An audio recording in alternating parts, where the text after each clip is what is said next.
Hola, ¿cómo están? Muy buenas tardes. Bienvenidos, bienvenidas a Democracia Hoy.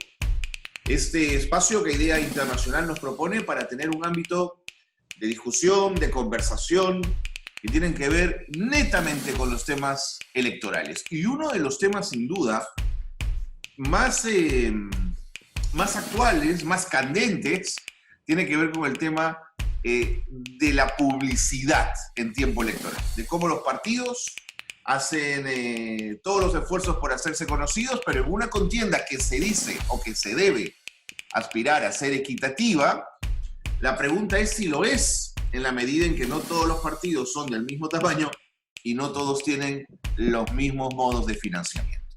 Quien sabe mucho de esto es el doctor Carlos Marino Navarro Fierro. Él es egresado de la licenciatura de Relaciones Internacionales por la ENEP en Acatlán y terminó los estudios de la maestría en los estudios latinoamericanos por la Facultad de Ciencias Sociales en la UNAM, en México. Bueno, ingresó al hoy Instituto Nacional Electoral en 1993, institución en la que se desempeña como director de estudios y proyectos en el área internacional. Quiero contarles también de nuestro invitado, que es autor de publicaciones que el INE prepara, el Instituto Nacional Electoral, para la comunidad internacional. Abarca muchos temas, pero hay uno que tiene que ver con los regímenes de financiamiento y fiscalización y las garantías de equidad en la contienda electoral en América Latina. Por eso creemos que don Carlos Navarro nos va a dar mucho juego en este programa. Don Carlos Navarro, bienvenido, gracias por acompañarnos, gracias por estar con nosotros. ¿Qué tal? Muchas gracias, muy buena tarde. Muchas gracias por la invitación para compartir con ustedes, en efecto, algunos conocimientos, algunas opiniones, algunas reflexiones. Espero que les resulten de utilidad. Claro que sí. Doctor Navarro, ¿desde cuándo en América Latina lo que se invierte en publicidad política comienza a ser un tema de discusión y de mirar con detalle? Podríamos hablar que sería al cierre del siglo pasado. ¿En qué momento? Cuando finalmente se logra un registro inédito en el grueso de los países de la región, en que está regularizada la vía electoral como la única reconocida, como la única aceptada socialmente para integrar y renovar los cargos de autoridad. Ese es el primer hecho significativo, la regularidad con la que se recurre a las elecciones como la única vía legítima y reconocida. Y esto trae como consecuencia que haya una mayor competencia.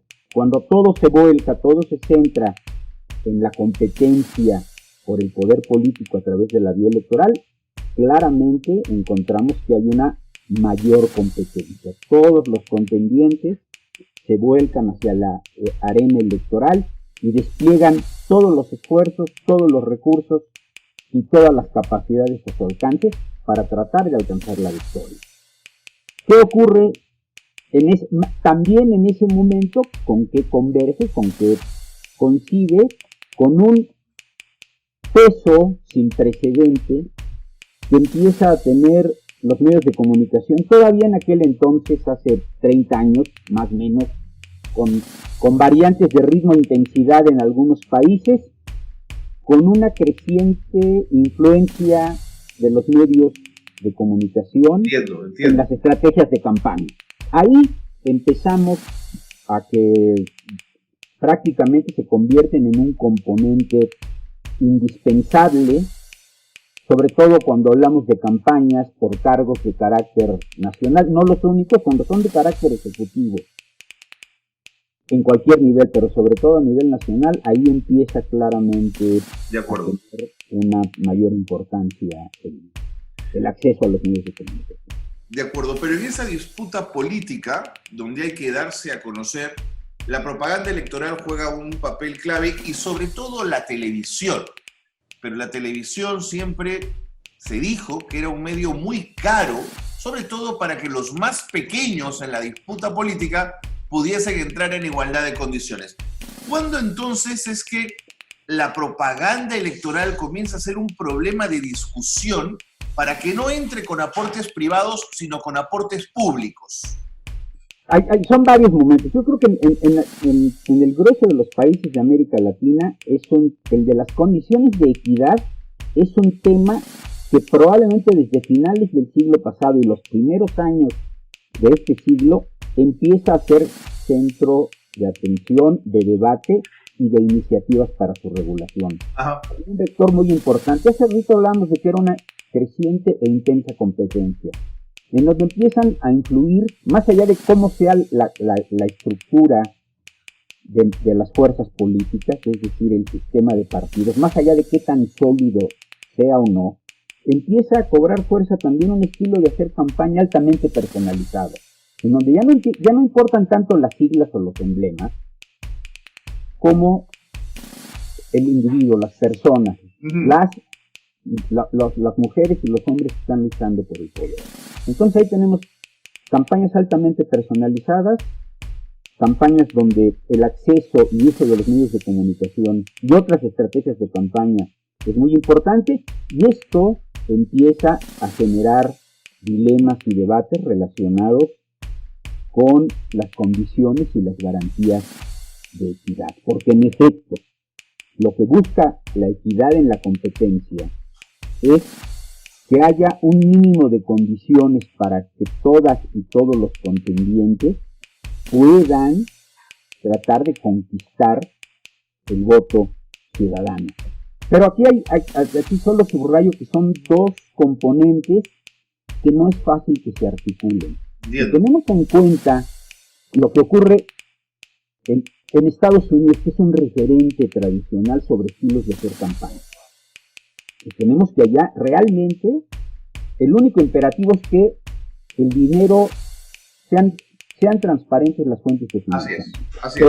Pero no que haya, cada quien va a gastar, puede invertir, puede comprar lo que quiera. Allá no hay límite. Allá lo que se dice es, ahí debe haber libertad de expresión, libertad de opinión, libertad de empresa, y que siempre y cuando se transparente, que fluya todo el recurso que sea posible. Es decir, ellos en ese estilo de competencia no tratan de imponerle restricción.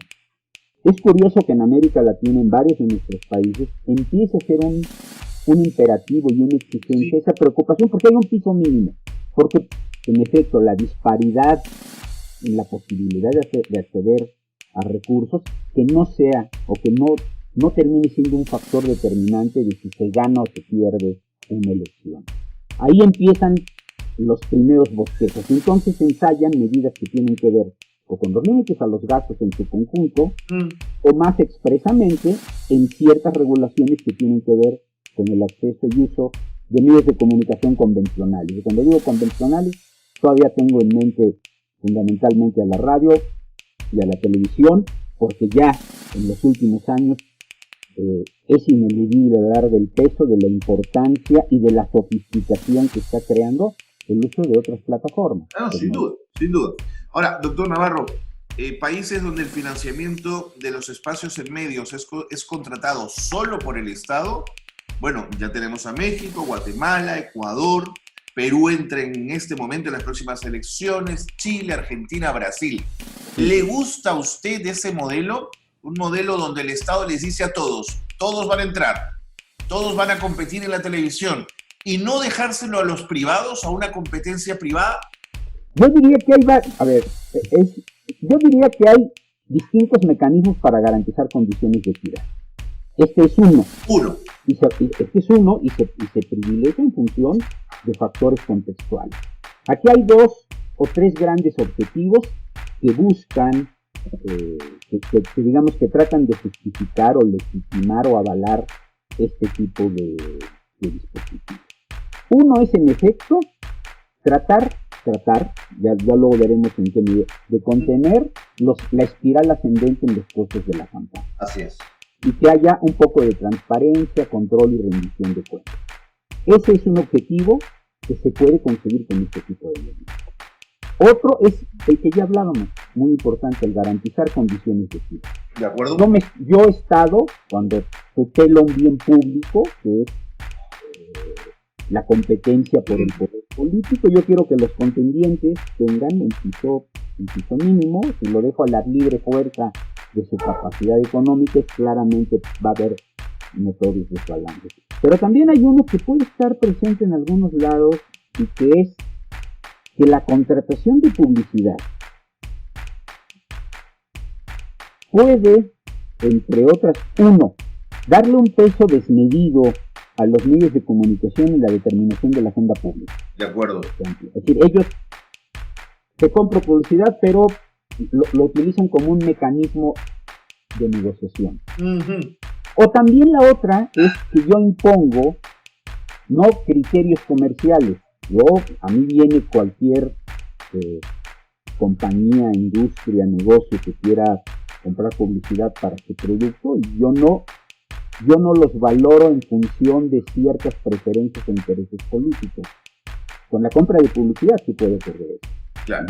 Yo puedo darle trato preferencial o discriminatorio en función de legítimas, que son legítimas, aspiraciones, intereses o compromisos políticos. Pero yo utilizo esa legitimidad, esa naturalidad con la que yo tengo una preferencia política, una preferencia ideológica, lo puedo utilizar para poder imponer tratos inequitativos en las tarifas, por ejemplo. De acuerdo. Entonces, depende de los retos, de los problemas que se quiera hacer frente, qué tan efectivas pueden ser esta u otras medidas. Creo que es una medida extrema en alguna medida, pero una vez más depende de cuáles son los objetivos que se fijen en la agenda de debate en los gobiernos o las legislaturas. Seguro. Ahora, en esa lógica de la equidad, doctor Navarro, que todos reciban los mismos minutos, también hay que ponerlo en tela de juicio. Es decir, hay partidos que hicieron su trabajo, jugaron bien las cosas, generaron adhesiones y por tanto tienen mayor representación política en el Congreso, en el Senado, en fin, dependiendo del sistema político. La otra sería un criterio más proporcional, es decir, demos minutos en televisión dependiendo de la cantidad de votos alcanzados. ¿Qué modelo le parece a usted más justo? Yo creo que lo que se ha ido imponiendo, a mí me ha tocado ver por la experiencia en mi propio país, es interesante la mutación en la posición que tienen las distintas fuerzas políticas. Cuando el sistema más o menos permite esta pluralidad, competencia y alternancia, y los partidos pequeños un partido pequeño, de reciente creación o con una base social relativamente limitada, que está contento con representar ese segmento de opinión o ese grupo, o esos intereses muy específicos, no tiene, pero por definición van a buscar que la distribución sea igualitaria. A medida que empiezan a crecer, y lo que busca siempre una fuerza más consolidada, con mayor peso político, es que haya una correspondencia entre su arraigo social, su peso electoral y el recurso que recibe. Pero cuando se basan en un cálculo estrictamente individual, tienden a mutar. Cuando yo soy pequeño, quiero igualitario, pero si yo empiezo a ver que tengo fuerza, empieza a cambiar mi percepción y me empieza a gustar más la opción de que sea proporcional. Es decir, el qué papel, en qué momento esté yo dentro del escenario político me permite moldear. Y aquí, más allá de las disquisiciones en medios de comunicación, académicas, de especialistas, de grupos de la sociedad civil, al final quienes tienen la sartén por el mango para estos asuntos son los propios partidos con representación en el Congreso. Entonces ahí es donde esos cálculos que uno los empiezan a gravitar. Entonces yo creo que el rango en el que se ubican el grueso de los países en América Latina en este tema y en otros que tienen que ver con equidad es lo que yo llamo proporcionalidad atemperada.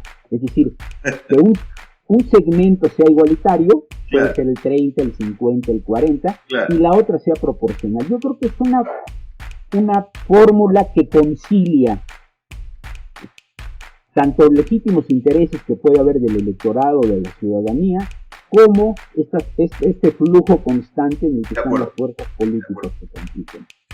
Me he quedado pensando en algo que ha dicho usted, y es decir, aparecen nuevas plataformas y nuevas formas de comunicación. ¿No habrá llegado demasiado tarde este debate, doctor Navarro? Todas las evidencias muestran que todos los años la televisión pierde espacio publicitario y espacio de audiencias.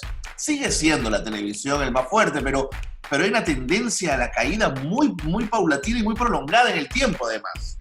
Yo diría, a mí me sigue sorprendiendo, yo lo confieso. Este tema hace 20 años, hace 15, incluso hace 10, parecía más que justificado. Había razones de peso que uno decía, claro, este empeño que tienen las fuerzas políticas, las y los políticos, las y los legisladores, por concederle tanta importancia a la radio y la televisión, está plenamente justificado. Pero si uno ve las mutaciones que hemos tenido en la última década, para mí muy lejos, o un poco menos, uno ya dice, esto como que ya resulta un poquito anticlimático. Sí, vamos, hoy, no, insisto, sigue siendo un medio muy utilizado. Otra vez insisto, depende del tipo de elección,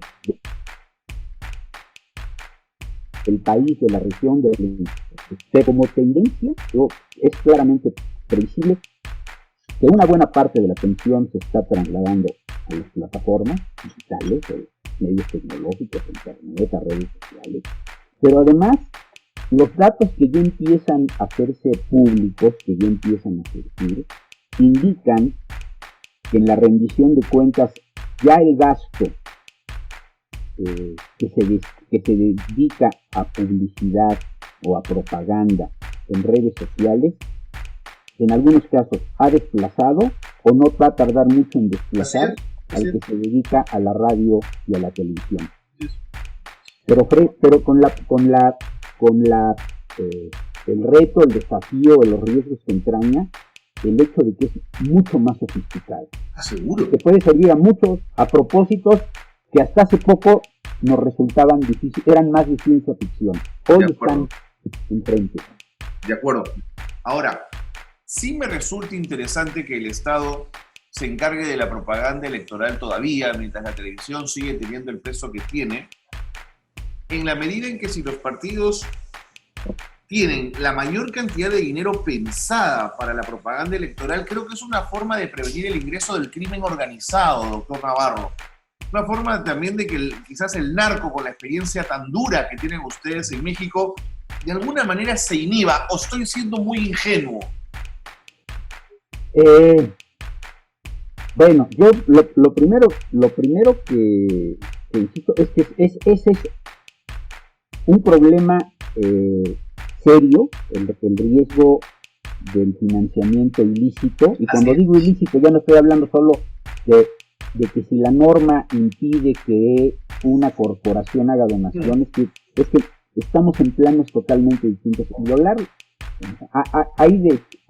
Hay dimensiones y efectos distintos. Cuando hablamos ya de crimen organizado, de narcotráfico, incluso, que es un riesgo en muchos de nuestros países, yo solo quiero advertir los graves y dramáticos efectos que puede tener, no solo en el atributo de los procesos electorales, no solo en la credibilidad de las elecciones, sino en la credibilidad y legitimidad del sistema democrático, del sistema democrático mismo. Ahora, yo no sé, yo me quedaría con la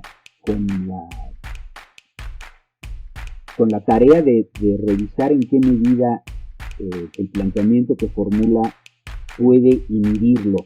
Yo creo que si tienen el cometido, el interés de influir en los procesos electorales, tenemos evidencias en muchos países de la región de financiamiento ilícito procedente del crimen organizado.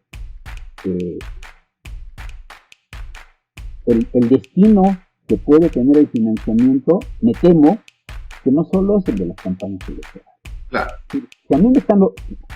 Si a alguien le están ofreciendo, a una candidatura le están ofreciendo recursos, y recursos además en efectivo, recursos que no tienen que pasar por ningún control bancarizado, los voy a tomar. Creo que a lo que se puede llegar hoy con razonable certeza en términos de los instrumentos que se le está dotando a las autoridades que controlan. En América Latina normalmente los propios organismos electorales, pero puede no ser el que controle el financiamiento de partidos y de campañas electorales, pero independientemente de quién sea, a lo que más puede llegar es asegurarse de que ese financiamiento ilegal, sea de donde provenga, no fluya a las campañas. Claro. Pero eso abre la posibilidad de que vaya a otro lado. Y puede ir a beneficios estrictamente personales. Yo no voy a rechazar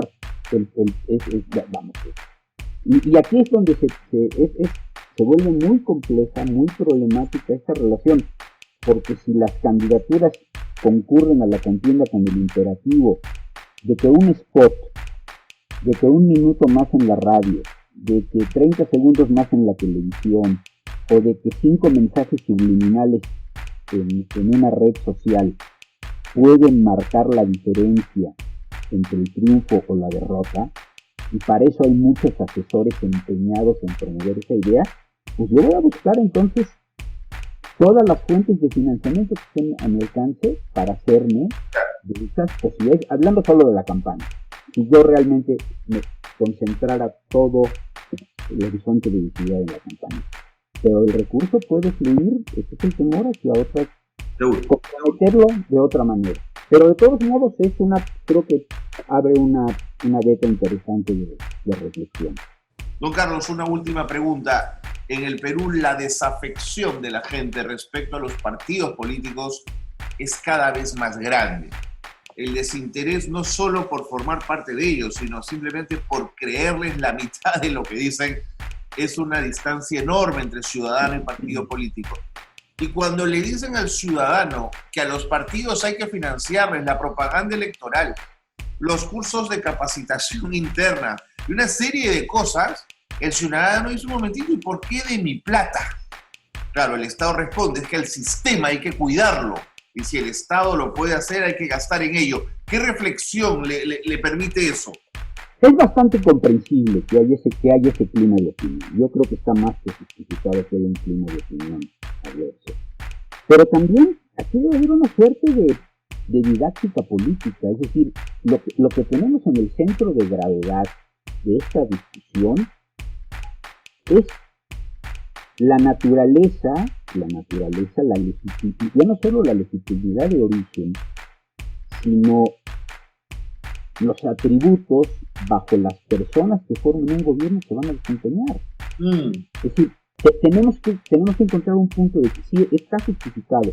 Creo que donde hay que poner más la atención, yo diría, es el bien que está en medio, es tan importante que vale la pena cuidarlo. Y que en todo caso lo que se tiene que hacer es encontrar fórmulas que los hagan más responsables y que la rendición de cuentas, el control y la transparencia se conviertan en verdaderos imperativos de la vida democrática. Creo que seguir un poquito haciendo zapa por el terreno, además ni los partidos políticos, ni las y los políticos, ni las y los legisladores vienen de otro planeta, son nuestros vecinos de al lado. Los nuestros, digamos. Son de nuestro bando, sí. Claro. No son una categoría social. Nadie nos los ha mandado nadie nos los ha mandado para organizarnos. Entonces, creo que por ahí se tiene todavía que hacer un trabajo de pedagógico, de convencimiento, de educación. No solo con el grueso de la ciudadanía o del electorado, con las propias fuerzas políticas. De acuerdo. Si yo controlo el recurso que les doy, la plata, el acceso a los medios de comunicación, al mismo tiempo voy teniendo instrumentos para hacerlos más responsables y exigirles más. Lo que ocurrió en América Latina, y con esto cierro, es que nosotros aquí se fomentó una muy mala costumbre cuando se empezaron a vetar regulaciones, porque se les daba plata y no se les exigía absolutamente ninguna rendición de cuentas. Cuidado con eso. Esa era la inercia con la que venían. Claro. Eso explica también en parte que hoy cueste tanto trabajo empezar a remontar esa situación que se generó De acuerdo. unas décadas atrás.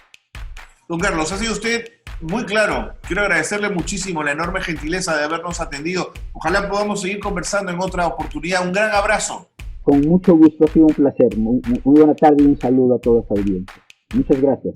Bien, esta ha sido la conversación que hemos tenido con Carlos Marino Navarro Fierro. Él es parte del Instituto Nacional Electoral, se desempeña como director de estudios y proyectos en la ley internacional, y conversar con él ha sido sumamente productivo en el programa de hoy. Con él ponemos punto final a esta conversación. Gracias por habernos acompañado, gracias por estar en Democracia Hoy.